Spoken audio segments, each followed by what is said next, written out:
Hello, English learners. Are you ready to get your English to the next level? Today, we're going to explore one of the most common verbs in the English language, verb to get.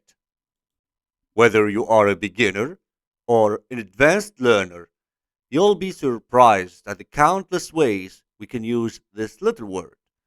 So get comfortable, get your note taking tools, and get ready to learn all the possible uses of get in English.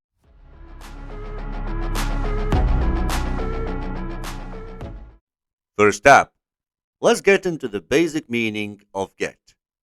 It's a powerful verb that can mean anything from acquiring something to causing something to happen.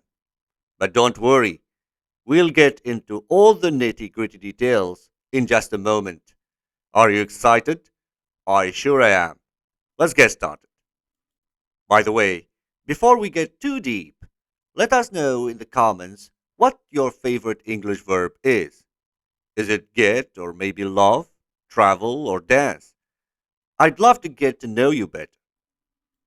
To start with, get can mean to obtain or acquire something.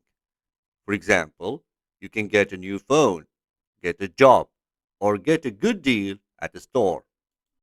Get can also mean to arrive at a destination.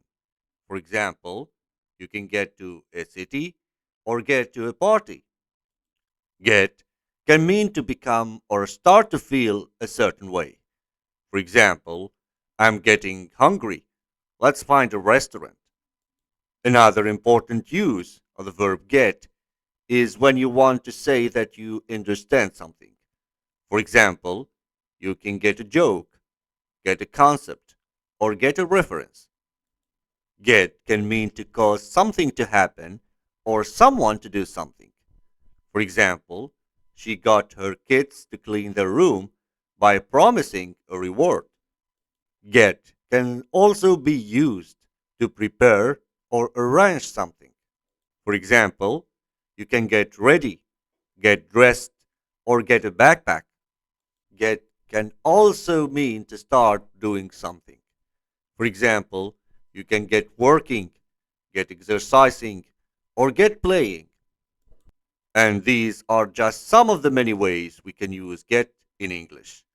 So get ready to use this verb in your everyday life and get in touch with us for more English learning tips and tricks.